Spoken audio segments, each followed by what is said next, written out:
पशुओं को जो खुरपका रोग होता है, जिससे कि कई पशुओं की जान तक चली जाती है और अक्सर देखने को मिलता है कि जब मौसम परिवर्तन होता है, यही नवंबर-दिसंबर का मौसम होता है, दिवाली के बाद इस तरीके के रोग ज़ाहिर-सी बात है उत्पन्न होने लगते हैं। तो मैं चाहूँगी कि उसके लिए किसानों को किन बातों का ध्यान रखना चाहिए? पशुपालक को वो कौन-कौन से तथ्य होने चाहिए जिनको उन्हें बारीकी से समझना चाहिए और उस पर काम करना चाहिए? जी, संध्या जी, सबसे पहले तो ये है कि एक खुरपका रोग है और दूसरा पेट खराब होने का रोग।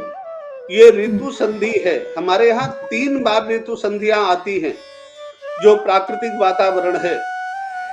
एक जून-जुलाई के महीने में, एक मार्च-अप्रैल के महीने में और एक यही अक्टूबर-नवंबर के महीने में। ये 3 बार ऋतु संधियाँ आती हैं। पशुओं से लेकर मनुष्यों तक के लिए इस समय आवश्यक होता है कि अपने शरीर का शुद्धिकरण करें। तो ये मनुष्य तो कर सकते हैं, पशु तो नहीं कर सकते। इसलिए पशुपालकों को इस समय पशुओं के खान-पान पर विशेष निगरानी रखनी चाहिए। क्योंकि इस समय सर्दी और गर्मी मिल रही होती है। तुला राशि के सूर्य चल रहे होते हैं। हमारे यहाँ शास्त्र में ये कहा गया है, कन्या और तुला राशि के सूर्य ये समय यमराज के दांतों की तरह होता है, अर्थात रोग पैदा करने वाला होता है। और इस समय हृदय संबंधी रोग बहुत ज्यादा बढ़ते हैं मनुष्यों के लिए।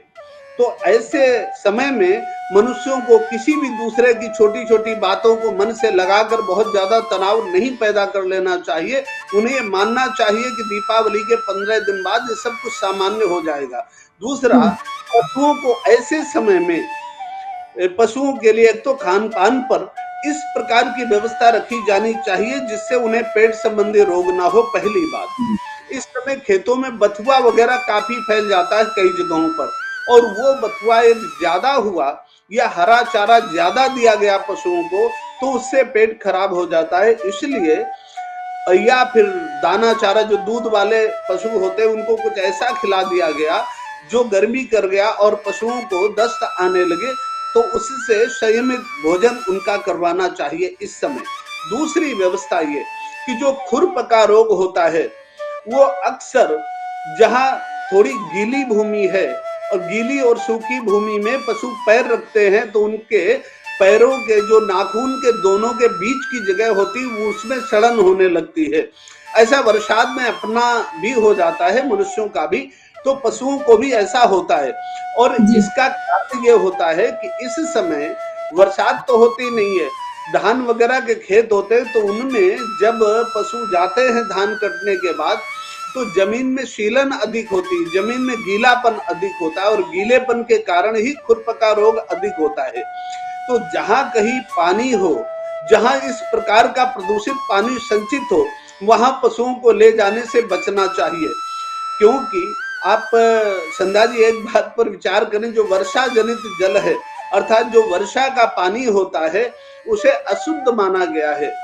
हुँ, सिंह कर्कटयोर मध्य सर्वा नद्या रजस्वलाह, अपने यहाँ कहा गया है कि सिंह और कन्या के सूर्य, अर्थात वर्षा ऋतु में जो पानी होता है वो साफ नहीं होता, स्वच्छ नहीं होता, अशुद्ध होता है। इसलिए वर्षा के समय किसी को भी उसमें नहाना वर्जित किया गया है और हुँ, किसी को भी उस पानी का उपयोग करना वर्जित किया गया है। लेकिन 23 सितंबर के बाद उस पानी का प्रदूषण कम होना प्रारंभ हो जाता है, जो स्वच्छ जल हैं उनमें। लेकिन जो जमीन में भरे हैं, जो तालाब में भरे हैं, जो खेतों में भरे हैं, जो अन्य किसी प्रकार से कहीं संचित हैं, वो उतनी जल्दी शुद्ध नहीं हो पाते। तो ये अपनी जो शरद पूर्णिमा गई है, यहाँ से उन जलों का शोधन प्रारंभ होता है और क्रमशः शुद्ध होते चले जाते हैं।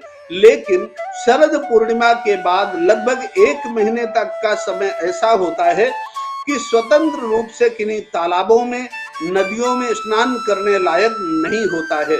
इसलिए अगर पशुओं को चराने वगैरह के लिए कहीं ले जाया जाए या खेतों हुँ, में काम करने के लिए ले जाया जाए, तो पशुओं के या तो वापस आने के बाद वो जो गंदी मिट्टी लग जाती है, गीली मिट्टी लग जाती है, उसे साफ रखें, उनमें तेल वगैरह कुछ लगाते रखें, या घमिरा एक वनस्पति होती है उसे तेल में पकाकर उसके रस को उसे लगाए रखें, या जो अपना भृंगराज होता है, हुँ, भृंगराज की पत्तियों को का रस निकाल करके और तेल में उसे गर्म करके उसे लगाते रहे, तो ये अगर 15 दिन सावधानी बरत ली जाती है तो उन पशुओं को खुरपका रोग होने से बचाव हो जाता है। दूसरा, जो पेट संबंधी रोग हमने बताया, पेट संबंधी रोग बचाने के लिए जो उस समय की वनस्पतियां होती हैं, जैसे वर्षिंग होती है, आजकल हरियाली के लिए वो बोई जाती है, अगर कहीं तैयार हो जाती है उस समय, या बथुआ होता है या कुछ अन्य ऐसे हरा चारा होता है, तो उसको उस समय तक बचा लेना चाहिए जब तक कि दीपावली के 15 दिन बीत न जाएं। और उसके बाद अगर सामान्य सब कुछ शुरू हो जाता है तो पशुओं को इस प्रकार के किसी भी रोग की संभावना नहीं रह जाती। अगर ये वीडियो आपको पसंद आया है तो इसे लाइक जरूर करें। अगर चैनल अभी तक सब्सक्राइब नहीं किया है तो कर लें और नोटिफिकेशन पाने के लिए बेल आइकन भी दबा दें।